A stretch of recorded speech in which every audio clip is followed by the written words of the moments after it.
Hello friends, welcome back to your channel. അപ്പോൾ നിങ്ങൾ തംബ്നെയിലും ക്യാപ്ഷനും കണ്ട പോലെ തന്നെ എൻ്റെ ക്രിസ്മസ് എക്സാമിൻ്റെ പേപ്പേഴ്സ് ആയിട്ടാണ് ഞാൻ വന്നിട്ടുള്ളത്. അപ്പോൾ ഞാൻ നോർമലി ഇങ്ങനെ എല്ലാ എക്സാമും കഴിയുമ്പോൾ പേപ്പേഴ്സിൻ്റെ റിസൾട്ട് പബ്ലിഷ് ചെയ്യാറുണ്ട്. അതുപോലെ തന്നെ ഇപ്രാവശ്യം വന്നിട്ടുണ്ട് കേട്ടോ. പക്ഷേ എല്ലാ പ്രാവശ്യത്തെയും പോലെയല്ല, ഇപ്രാവശ്യം കുറച്ച് വെറൈറ്റി മാർക്കുകളൊക്കെ ആയിട്ടാണ് ഞാൻ വന്നിട്ടുള്ളത്. ഇന്ന് എൻ്റെ കയ്യിലുള്ള കൊട്ട മുഴുവൻ മാർക്കുകളാട്ടോ. അപ്പോൾ എല്ലാവർക്കും അറിയാം ഈ ഒരു എക്സാം എങ്ങനെ ഉണ്ടായിരുന്നു, നിങ്ങൾ എഴുതിയവർക്കും അറിയാം, ക്വസ്റ്റ്യൻസ് ഇട്ട ആൾക്കാർക്കും എല്ലാതും അറിയാം. അടിപൊളിയായിരുന്നു ഇല്ല എക്സാം. അപ്പോൾ എനിക്കും പറയാനാണെങ്കിൽ അടിപൊളിയാണ്. എനിക്കും ഒരു കുഴപ്പവും ഉണ്ടായിരുന്നില്ല. കൊട്ട കണക്കിന് മാർക്ക് ഞാൻ മേടിച്ച് വന്നിട്ടുണ്ട് കേട്ടോ. I M so happy for this exam paper. അപ്പോൾ എന്താ ഇതിനെക്കുറിച്ച് പറയാൻ വെച്ചാൽ ഓരോന്നായിട്ട് എടുക്കാം അല്ലേ. അപ്പോൾ ആദ്യം തന്നെ ഞാൻ പറയാം, കുറച്ച് വൈകി കാരണം എനിക്ക് ഇന്നാണ് ഒരു പേപ്പർ കിട്ടിയത് കേട്ടോ. ഫിസിക്സൊക്കെ ഇന്നാണ് കിട്ടിയിട്ടുണ്ടായിരുന്നത്. അപ്പോൾ എല്ലാം കിട്ടിയിട്ടുണ്ട്. ഞാനൊരു എക്സാം എഴുതിയിട്ടുണ്ടായിരുന്നില്ല. അപ്പോൾ അത് ഒഴികെ ബാക്കി അഞ്ച് സബ്ജക്റ്റിൻ്റെ പേപ്പർ ഇപ്പോൾ എൻ്റെ കയ്യിലുണ്ട്. അപ്പോൾ നിങ്ങൾ കഴിഞ്ഞ എൻ്റെ വീഡിയോസ് എന്ന് വെച്ചാൽ എക്സാം റിസൾട്ടിൻ്റെ വീഡിയോസും കാര്യങ്ങളും കണ്ടിട്ട് ഒരിക്കലും നിങ്ങൾ ഈ ഒരു വീഡിയോ കാണരുതെന്ന് ഞാൻ പറയാം. കാരണം അത്രയും മാർക്ക് ഉണ്ട് കേട്ടോ എനിക്ക്. അപ്പോൾ ആദ്യം തന്നെ ബോട്ടണിയാണ്. ബോട്ടണിയെ കുറിച്ച് പറയാനാണെങ്കിൽ എനിക്ക് കുഴപ്പമുണ്ടായിരുന്നില്ല. പഠിച്ചതെന്ന് നല്ല വൃത്തിക്കൊക്കെ എഴുതിയിട്ടുണ്ടായിരുന്നു. പിന്നെ ഞങ്ങൾക്ക് ഒരു ചാപ്റ്റർ എടുക്കാനുണ്ടായിരുന്നു. അപ്പോൾ ആ ചാപ്റ്ററിൽ നിന്ന് കുറേ വന്നിട്ടുണ്ടായിരുന്നു. കാരണം ബയോടെക്നോളജി ആപ്ലിക്കേഷൻസ് ഉണ്ടല്ലോ, ആ ചാപ്റ്ററിൽ നിന്ന് ഒരുപാട് ക്വസ്റ്റ്യൻസ് ഉണ്ടായിരുന്നു. ഞങ്ങൾക്ക് സ്കൂളിൽ ആ ചാപ്റ്റർ എടുത്തിയത് ഞങ്ങൾ പ്രിൻസിപ്പൾ ആയിരുന്നു. ഒരു ക്ലാസ്സിന് ഞങ്ങൾക്ക് ആ പ്രിൻസിപ്പൾ ഉണ്ടായിരുന്നു. പിന്നെ പ്രിൻസിപ്പൾ വരാതെ ഈ ട്രാൻസ്ഫറും കാര്യങ്ങളൊക്കെ ആയിട്ട് ആ ചാപ്റ്റർ ഞങ്ങൾക്ക് ഇതുവരെ ഈ ഒരു നിമിഷം വരെ ആ ഒരു ചാപ്റ്റർ ഞങ്ങൾക്ക് എടുത്തിട്ടില്ല കേട്ടോ, ബയോടെക്നോളജി പ്രിൻസിപ്പൾ. അപ്പോൾ അതുകൊണ്ട് തന്നെ ആ ഒരു ചാപ്റ്ററിന് എത്രമാത്രം ക്വസ്റ്റ്യൻ വന്നതെന്ന് നിങ്ങൾക്കൊക്കെ അറിയാവുന്നതാണ്. അപ്പോൾ ഒന്നാമതേ ആ ഒരു ചാപ്റ്ററിന് വന്നതൊന്നും എഴുതിയിട്ടില്ല. പിന്നെ നമ്മൾ പഠിച്ചതിന് നമുക്ക് മിസ്റ്റേക്കും കാര്യങ്ങളൊക്കെ ഉണ്ടാവുമല്ലോ. അങ്ങനെ എനിക്ക് കിട്ടിയിട്ടുള്ളത് 30ൽ 13.5, 30ൽ 13.5, 14 മാർക്കാട്ടോ. അപ്പോൾ ഞാൻ വലിയ കുഴപ്പമില്ല, സാറ്റിസ്ഫൈഡ് ഒക്കെയാണ്. കാരണം ഞാൻ അറിയുന്നതൊക്കെ എഴുതിയിട്ടുണ്ട്. പിന്നെ മറ്റേ ചാപ്റ്റർ എന്നുള്ളത് തെറ്റായിട്ടുണ്ട്. പിന്നെ അറിയാത്തത് 2-3 തെറ്റാക്കി, എന്നുവെച്ചാൽ അറിഞ്ഞിട്ട് തെറ്റിച്ചത് 2-3 ഉള്ളൂ. പിന്നെ ഉള്ളത് ആ ചാപ്റ്ററത്തൊക്കെയാണ്. അതുകൊണ്ട് തന്നെ എനിക്ക് വലിയ വിഷമവും കാര്യങ്ങളൊന്നുമില്ല. എന്നാലും ചെറിയൊരു വിഷമമുണ്ട്. കാരണം ആ ഒരു ചാപ്റ്റർ എടുക്കുകയാണെങ്കിൽ ഞാനിപ്പോൾ ആ ചാപ്റ്റർ ജസ്റ്റ് ഒന്ന് എങ്ങനെയെന്നൊക്കെ ഒന്ന് ടെക്സ്റ്റൊക്കെ വായിച്ച് മനസ്സിലാക്കി വെച്ചിട്ടുണ്ട്. എളുപ്പമുള്ള ചാപ്റ്ററൊക്കെ ആയിരുന്നു. അപ്പോൾ അതും കൂടെ അത് പരീക്ഷയ്ക്ക് പഠിക്കുകയാണെങ്കിൽ എന്തായാലും ഒരു 25 ആ ഒരു റേഞ്ചിൽ മാർക്ക് ഉണ്ടാവുമായിരുന്നു. അപ്പോൾ പോട്ടെ, അടുത്ത പരീക്ഷ എന്ന് വെച്ചാൽ മോഡൽ അതിൽ നോക്കാം. പിന്നെ നെക്സ്റ്റ് പേപ്പർ വെച്ച് കഴിഞ്ഞാൽ എല്ലാതും ഒരു കഥ ഉണ്ട് കേട്ടോ. അപ്പോൾ നെക്സ്റ്റ് പേപ്പർ വെച്ച് കഴിഞ്ഞാൽ കെമിസ്ട്രിയാണ്. കെമിസ്ട്രീനെ കുറിച്ച് പറയാതിരിക്കുക തന്നെ വേണം. കാരണം ഞങ്ങൾക്ക് ഈ എക്സാം എങ്ങനെ വന്നതെന്ന് കുറിച്ച് പറയാം. ഞങ്ങൾക്ക് ഈ ഒരു ക്രിസ്മസ് എക്സാമിൻ്റെ 2 ദിവസം മുന്നേയാണ് ഞാൻ ടൂർ കഴിഞ്ഞ് വരുന്നത്. ടൂർ കഴിഞ്ഞ് വന്ന് 2 ദിവസം കഴിഞ്ഞിട്ട് ക്രിസ്മസ് എക്സാം സ്റ്റാർട്ട് ആയിട്ടുണ്ടായിരുന്നു. അപ്പോൾ എത്രമാത്രം നമുക്ക് പഠിക്കാൻ പറ്റിയിട്ടുണ്ടാവുമെന്ന് നിങ്ങൾക്കറിയാം. കാരണം എത്രമാത്രം നമുക്ക് പഠിക്കാനുണ്ടായിരുന്നു എന്നുള്ളതൊക്കെ നിങ്ങൾക്കറിയാം. പ്ലസ് ടുക്കാർക്ക് അറിയാമെന്നാണ് ഞാൻ ഉദ്ദേശിച്ചത്. അപ്പോൾ എനിക്ക് ആദ്യം തന്നെ ഞാൻ പറയുകയാണ്, ഞാൻ ഓണം എക്സാമിനുള്ളതൊക്കെ പഠിച്ചിട്ടുണ്ടായിരുന്നു. അതൊക്കെ എനിക്ക് ഒന്ന് റിവൈസ് ചെയ്യാൻ മാത്രമേ ഉണ്ടായിരുന്നുള്ളൂ, റിവിഷൻ ചെയ്യാമെന്ന് മാത്രമേ ഉണ്ടായിട്ടുണ്ടായിരുന്നുള്ളൂ. അപ്പോൾ ഞാനതൊക്കെ സെറ്റാക്കിയിട്ടായിരുന്നു പോയിട്ടുണ്ടായിരുന്നത്. പിന്നെ ഓർഗാനിക് ലാസ്റ്റ് വെച്ച് പഠിച്ചാലൊന്നും ഒന്നും മനസ്സിലാവില്ല. മനസ്സിലാവുന്നവരുണ്ടാവും, എനിക്കൊന്നും മനസ്സിലായിട്ടില്ല. ഞാൻ തൊട്ടിട്ടില്ല. ഓർഗാനിക് 3 ചാപ്റ്റർ ആയിരുന്നു എക്സാമിനുണ്ടായിരുന്നു ഓർഗാനിക്കിൻ്റെ. ആ 3ഉം ഞാൻ പഠിക്കാതെ പോയിട്ട് ഞാൻ മാർക്ക് വാങ്ങിച്ചിട്ടുണ്ട്. പാസ്സായിട്ടുണ്ട് കേട്ടോ. ആദ്യം തന്നെ പറയാം, പാസ്സൊക്കെ ആയിട്ടുണ്ട്. എനിക്ക് 60ൽ ഗസ് ചെയ്ത് നോക്കൂ, ഓണപരീക്ഷയിൽ 60ൽ 55 ആയിരുന്നു കേട്ടോ. 5 മാർക്കേ പോയിട്ടുണ്ടായിരുന്നുള്ളൂ. പക്ഷെ ഇപ്രാവശ്യം 60ൽ ആ ഒരു മാർക്കിൻ്റെ പകുതി മാർക്ക് പോലും ഇല്ല. എന്ന് വെച്ചാൽ 60ൽ പകുതി പോലും ഇല്ല. 27 ആട്ടോ എനിക്ക് കിട്ടിയിട്ടുള്ള മാർക്ക്. 27 ആണ്. കാരണം ആ ഓണം എക്സാം എന്നുള്ളതിലും ഞാൻ ഒരു ക്വസ്റ്റ്യൻ തെറ്റിച്ചു, എന്താണെന്നറിയില്ല, തെറ്റായിപ്പോയി. പിന്നെ ഓർഗാനിക് ഒന്നും അറിയാത്തതുകൊണ്ട് അതിൻ്റെ മാർക്ക് നല്ല രീതിയിൽ പോയിട്ടുണ്ട്. ഓർഗാനിക്കിൽ നിന്നൊക്കെ ഞാൻ ശരിയാക്കാനൊക്കെ നോക്കിയിട്ടുണ്ട് കേട്ടോ. ഈ ഒരു പോർഷനൊക്കെ 1 മാർക്കൊക്കെ കിട്ടിയിട്ടുണ്ട്. പിന്നെ കണ്ടോ അതിൻ്റെ ഓർഗാനിക്കിൻ്റെ അവസ്ഥ. പിന്നെ ഇത് വീസ്റ്റോൺ ബ്രിഡ്ജിനെ കുറിച്ച് ചോദിച്ചിട്ടൊക്കെ ഉണ്ടായിരുന്നു. അപ്പോൾ വീസ്റ്റോൺ ബ്രിഡ്ജിനെ കുറിച്ച് നമുക്ക് ഫിസിക്സിൽ അറിയാവുന്നതുകൊണ്ട് അത് വെച്ചിട്ട് എഴുതിയിട്ടുണ്ടായിരുന്നു. അതിന് 2 മാർക്ക് കിട്ടി കേട്ടോ. തീരെ അത് എക്സ്പെക്റ്റ് ഒന്നും ചെയ്തിട്ടുണ്ടായിരുന്നില്ല, പക്ഷേ അതിന് 2 മാർക്ക് കിട്ടി. അതുപോലെ തന്നെ വേറെ ഓർഗാനിക് ഒന്നും അറിയില്ല കേട്ടോ. എന്നാലും ക്വസ്റ്റ്യൻ കാണുമ്പോൾ ഒരു ഇൻട്രസ്റ്റിൽ ചെയ്യില്ല നമ്മൾ, അങ്ങനെ ചെയ്തതാണ്. കണ്ടോ ഈ ഒരു പോർഷൻ മൊത്തത്തിൽ തെറ്റാണ്. 1 മാർക്ക് കിട്ടിയിട്ടുണ്ട് കേട്ടോ. അത് എന്തിൻ്റെയോ ആണ്. ഒന്ന് വായിച്ചിട്ട് പോലും ഇല്ല. ക്വസ്റ്റ്യനിൽ കണ്ടപ്പോൾ ആ ഒരു ഓപ്ഷൻ വെച്ച് അങ്ങനെ എഴുതിയതാണ്. പക്ഷെ 1 മാർക്ക് കിട്ടിയിട്ടുണ്ട്. പിന്നെ ഈ ഒരു പേജ് മൊത്തം തെറ്റ്. ഓർഗാനിക് ആണ്. ഓർഗാനിക് അല്ലാതെ കെമിസ്ട്രിയിൽ ഒന്നുമില്ല. കെമിസ്ട്രിയിലും പബ്ലിക് എക്സാമിനൊക്കെ 30 മാർക്കിന് തന്നെ ഓർഗാനിക് ചോദിക്കുന്നതാണ് പറയുന്നത്, 30 മാർക്കിന് മേലെ. അപ്പോൾ ഓർഗാനിക് വലിയൊരു കടമ്പ തന്നെയാണ് കേട്ടോ. അപ്പോൾ അത് നല്ലോണം പഠിക്കണം. പിന്നെ ഫസ്റ്റ് ചാപ്റ്ററിൽ ഏറ്റവും സിമ്പിൾ ഉള്ളതാണ് സൊല്യൂഷൻസ്. അത് ഈ ഒരു ക്വസ്റ്റ്യൻസ് തന്നെ എനിക്ക് അതിൽ നല്ല ഫുൾ മാർക്ക് ഉണ്ടായിരുന്നു. പക്ഷേ എനിക്ക് ഇപ്രാവശ്യം വന്നപ്പോൾ കണക്കൊക്കെ തെറ്റിപ്പോയി, എവിടേക്കോ തെറ്റിപ്പോയി. അല്ലെങ്കിലും ഒന്നും ഓർഗാനിക് പഠിക്കാതെ പോയത് ആ ക്വസ്റ്റ്യൻ കണ്ടപ്പോൾ തന്നെ ആകെ തലേന്ന് കിളി പോയ അവസ്ഥയായിരുന്നു. പറഞ്ഞതും കൂടെ കുറച്ച് തെറ്റിക്കും കാര്യങ്ങളും ഉണ്ടായിരുന്നു കേട്ടോ. ഇതിനെക്കുറിച്ച് വേറെ ഒന്നും പറയാനില്ല. മാർക്ക് കുറവാണ്, 60ൽ 27 ആയിട്ടുള്ളത്. ഒന്നും പറയാനില്ല, അവസ്ഥ മൂഞ്ചിയ അവസ്ഥയാണ്. പിന്നെയുള്ള പേപ്പർ ഇന്ന് കിട്ടിയതാട്ടോ, ഫിസിക്സിനെ കുറിച്ച് പറയാനാണെങ്കിൽ വേറൊരു കഥ. ഞാൻ പറഞ്ഞിരുന്നല്ലോ, ഞങ്ങൾക്ക് ടൂർ കഴിഞ്ഞ് വന്നിട്ട് 2 ദിവസം കഴിഞ്ഞിട്ടായിരുന്നു എക്സാം സ്റ്റാർട്ട് ചെയ്യുന്നത്. ഫസ്റ്റ് ഫിസിക്സ് ആയിരുന്നു. ഫിസിക്സ് എക്സാമിനെ കുറിച്ച് പറയാനാണെങ്കിൽ എനിക്ക് പേപ്പർ കണ്ടപ്പോൾ നല്ല പേപ്പറാണ്, കുഴപ്പമില്ലാത്ത പേപ്പറായിട്ട് തോന്നി. കുറേ പേർക്ക് ടഫ് എന്നൊക്കെ പറഞ്ഞിട്ടുണ്ടായിരുന്നു. എനിക്ക് ടഫ് എന്നുള്ള രീതിയിലൊന്നും ക്വസ്റ്റ്യൻ വായിച്ചപ്പോൾ ഉണ്ടായിരുന്നില്ല. ഞാൻ എഴുതി തുടങ്ങി, എനിക്ക് എളുപ്പത്തിൽ തന്നെ ഞാൻ എഴുതി തുടങ്ങി. അതുകൊണ്ട് തന്നെ തുടക്കത്തിലൊക്കെ എല്ലാത്തിലും മാർക്ക് ഉണ്ടായിരുന്നു. പിന്നെ ഒരു 2-3 പേജൊക്കെ വാങ്ങിച്ചു കഴിഞ്ഞപ്പോൾ എനിക്ക് നല്ല രീതിയിൽ, സീരിയസ്ലി പറയുകയാണ്, എനിക്ക് നല്ല രീതിയിൽ തലവേദനയും കാര്യങ്ങളൊക്കെ ഉണ്ടായിരുന്നു. എന്താണെന്നറിയില്ല, ടൂർ പോയി വന്നതിൻ്റെ ആ ഒരു ഹാങ് ഓവർ വിട്ട് മാറാത്തതാണെന്നാണ് എനിക്ക് തോന്നുന്നത്.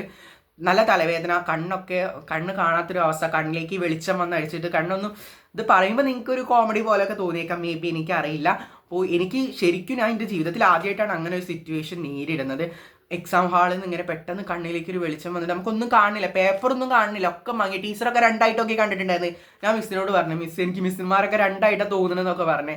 മിസ് പറഞ്ഞ് എക്സാം ഹാളാണ്, എക്സാം കഴിഞ്ഞിട്ട് പോവാ പറഞ്ഞ്. അപ്പോൾ ഞാൻ പിന്നെ എന്താ ചെയ്യുക, അതിൻ്റെ മാർക്കൊക്കെ ഒന്ന് കൂട്ടി വെക്കി, ജസ്റ്റ് പാസ്സെങ്കിലും ആവണമല്ലോ. കൂട്ടി വെക്കുമ്പോൾ വെറും 14-15 മാർക്കിന് ഞാൻ എഴുതിയിട്ടുണ്ടായിരുന്നുള്ളൂ. അപ്പം പിന്നെ ഞാൻ എങ്ങനെ ആയാലും വേണ്ടില്ല, ജസ്റ്റ് ഒരു മങ്ങിച്ച കണ്ണാണെങ്കിലും കുഴപ്പമില്ല, നമുക്ക് ക്വസ്റ്റ്യൻ ഓൾറെഡി നമ്മൾ ആ കൂൾ ഓഫ് ടൈമിൽ വായിച്ചിട്ടുണ്ടാവുമല്ലോ, ആ ഒരു ടൈം വെച്ചിട്ട് ഞാൻ എഴുതിയിട്ടോ. അങ്ങനെ എഴുതി അവസാനം എനിക്ക് തോന്നി പാസ്സാവാനുള്ള മാർക്ക് ആയിട്ടുണ്ടാവും എന്ന് എഴുതിയപ്പോൾ ഞാൻ നിർത്തിയിട്ടോ. അപ്പോൾ എനിക്ക് കിട്ടിയിട്ടുള്ള മാർക്ക് 60ൽ 34 ആട്ടോ. കാരണം ഇതന്നെയാണ് റീസൺ. അതുകൊണ്ട് തന്നെ ഞാൻ വീട്ടിലൊക്കെ പറഞ്ഞിട്ടുണ്ടായിരുന്നു. അപ്പോൾ മാർക്ക് സീനുണ്ട്, എന്നാലും അത്ര സീനില്ല. കാരണം അന്ന് എക്സാം കഴിഞ്ഞ് വീട്ടിലേക്ക് വരുമ്പോൾ ഞാൻ എൻ്റെ ഒരു ഫ്രണ്ടും കൂടി വന്നിട്ടുണ്ടായിരുന്നത്. അപ്പോൾ ഞാൻ അവിടെ നിന്ന് തല കറങ്ങി വീണ് കാര്യങ്ങൾ സീനാവല്, ഹോസ്പിറ്റലിൽ കൊണ്ടുപോകല്, അങ്ങനെയൊക്കെ ആയിരുന്നു. അതുകൊണ്ട് തന്നെ കുഴപ്പമുണ്ടായിരുന്നില്ല. ഇതിൽ ഞാൻ സാറ്റിസ്ഫൈഡ് ഒന്നുമല്ല, കാരണം അറിയുന്നത് പോലും എനിക്ക് അങ്ങനെ എഴുതാൻ പറ്റിയിട്ടില്ല, എന്നാൽ ബ്രീഫായിട്ടൊന്നും എഴുതാൻ പറ്റിയിട്ടില്ല. അതുകൊണ്ട് തന്നെ നല്ല രീതിയിൽ മാർക്കും കുറഞ്ഞു. ഞാൻ മിസ്സിനോട് പറഞ്ഞിങ്ങനെ, പാരൻസിനോട് പറഞ്ഞിങ്ങനെ. അതുകൊണ്ട് എനിക്ക് വന്നൊരു സിറ്റുവേഷൻ ഞാൻ നിങ്ങളോടും കൂടെ ഒന്ന് ഷെയർ ചെയ്തെന്നുള്ളൂ കേട്ടോ. അതുകൊണ്ട് എനിക്ക് കുഴപ്പമില്ല. 60ൽ 34. നെക്സ്റ്റ് പേപ്പർ സുവോളജിയാണ്. നല്ല എളുപ്പമുണ്ടായിരുന്നു കേട്ടോ. എനിക്ക് ബയോളജി പേപ്പർ കിട്ടിയപ്പോൾ ബയോളജി വായിച്ചപ്പോൾ തന്നെ നല്ല എളുപ്പമുണ്ടായിരുന്നു. മറ്റേ ചാപ്റ്റർ അറിയാത്തതുകൊണ്ടായിരുന്നു ബോട്ടണിയിൽ മാർക്ക് പറഞ്ഞത്. സുവോളജി നല്ല എളുപ്പമുണ്ടായിരുന്നു. നിങ്ങൾക്കൊക്കെ സുവോളജി എളുപ്പമുണ്ടായിരിക്കാം. എനിക്ക് 30ൽ കണ്ടോ 23 ആട്ടോ മാർക്ക് വന്നിട്ടുള്ളത്.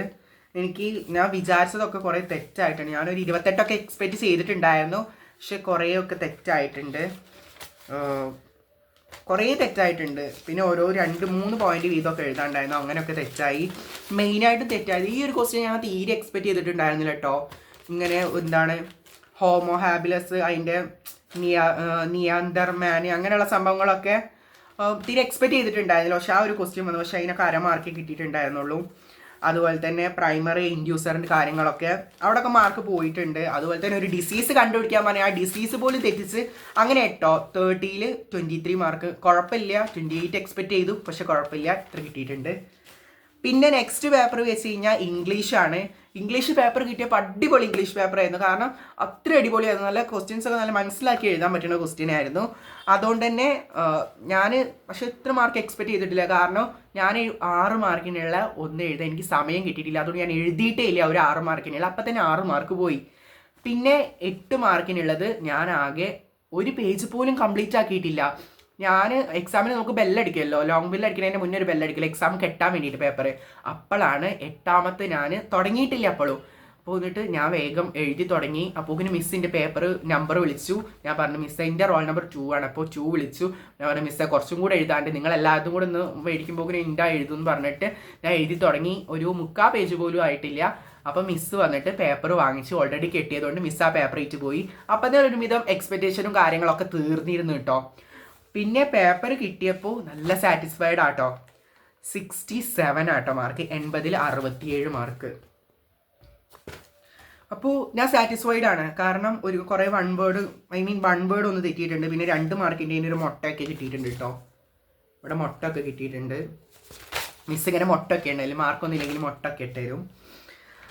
അങ്ങനെ പിന്നെ ഒരുപാട് കാര്യങ്ങൾ ഞാൻ സ്വന്തമായിട്ട് എഴുതി ഉണ്ടാക്കുകയായിട്ട് ചെയ്തിട്ടുണ്ടായിരുന്നത്.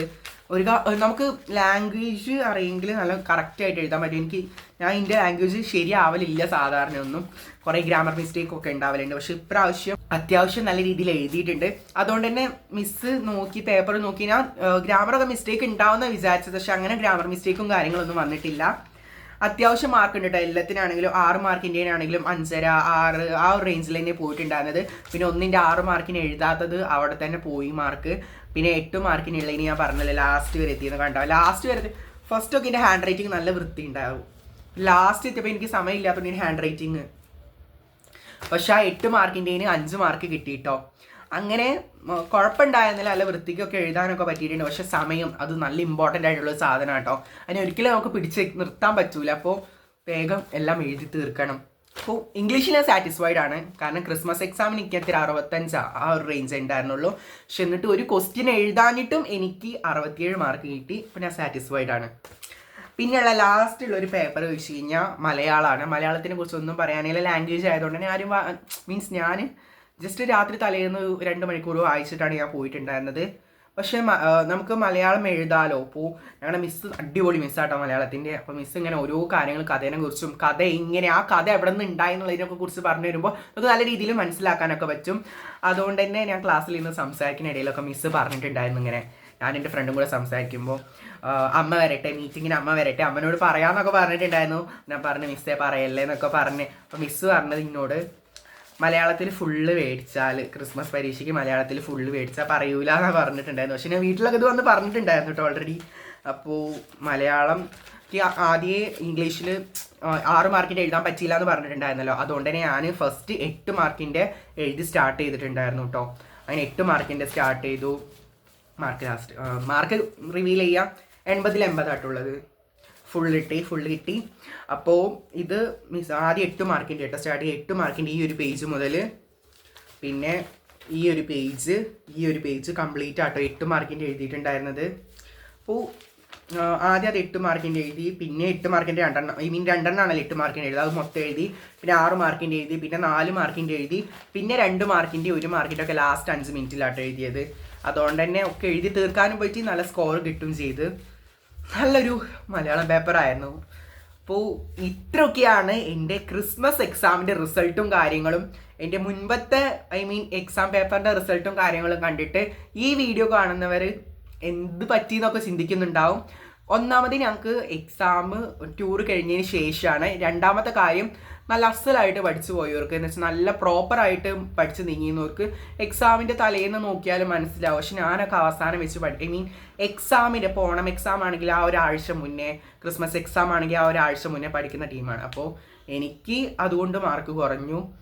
പിന്നെ ഒരുപാട് ടഫും കാര്യങ്ങളൊക്കെ ഉണ്ടായിരുന്നു പേപ്പറിന്. അത് എല്ലാവർക്കും അറിയുന്നതായിരിക്കും. ഈ +2 പഠിക്കുന്നവർക്കൊക്കെ പേപ്പർ കിട്ടിയപ്പോഴും പേപ്പറിൻ്റെ ക്വസ്റ്റ്യൻ പേപ്പർ കിട്ടിയപ്പോഴും മനസ്സിലായിട്ടുണ്ടാവും, ആൻസർ പേപ്പർ കിട്ടിയപ്പോഴും മനസ്സിലായിട്ടുണ്ടാവും.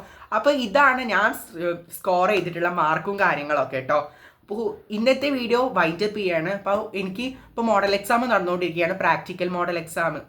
അപ്പോൾ ഒരു 3 സബ്ജക്റ്റ് കഴിഞ്ഞിട്ടുണ്ട്. ബയോളജി, കെമിസ്ട്രി, ഫിസിക്സ് കഴിഞ്ഞിട്ടുണ്ട്. ഇനി നാളെ മാത്സ് ആണ്. അപ്പോൾ ഇതിൻ്റെയൊക്കെ പേപ്പർ കിട്ടും ചെയ്തിട്ടുണ്ട് കേട്ടോ. അപ്പോൾ അതിനെക്കുറിച്ചിട്ട് ഒരു വീഡിയോ ചെയ്യണമെങ്കിൽ നിങ്ങൾ താഴെ മസ്റ്റായിട്ട് കമൻറ്റ് ഇട്ടാൽ മാത്രമേ ഞാൻ ഒരു വീഡിയോ ചെയ്യുന്നതായിരിക്കുള്ളൂ കേട്ടോ. അപ്പോൾ നമ്മുടെ റിസൾട്ട് വീഡിയോ ഇവിടെ വൈൻഡപ്പ് ചെയ്യാണ്. വീഡിയോ ഇഷ്ടപ്പെട്ട് കഴിഞ്ഞാൽ മസ്റ്റായിട്ട് ലൈക്ക് ചെയ്യുക, ചാനൽ സബ്സ്ക്രൈബ് ചെയ്യുക. അതിന് ഒരുപാട് പേര് കാണുന്നത്, എൻ്റെ ഈ ഒരു വീഡിയോ കാണുന്നതിൽ ഒരു 87% പേരും ചാനൽ സബ്സ്ക്രൈബ് ചെയ്യാതെ കാണുന്നത്. പിന്നെ എല്ലാവരും ലൈക്ക് പോലും തരുന്നില്ല.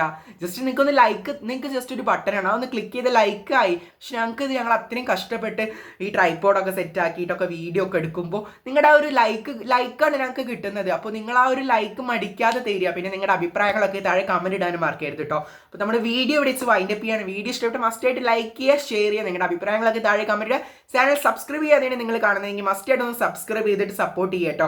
നമുക്ക് ഇതിലും നല്ലൊരു വീഡിയോ കാണാം. നിങ്ങളുടെ അഭിപ്രായം കമൻറ്റ് ചെയ്ത് അതിനനുസരിച്ച് വീഡിയോസ് ചെയ്യുന്നതായിരിക്കും. അപ്പോൾ അടുത്തൊരു നല്ലൊരു കണ്ടന്റുമായി വീണ്ടും കാണാം. അതിലേക്കും ദിസ് ഈസ് അവിനത് സൈനിങ് ഔട്ട്.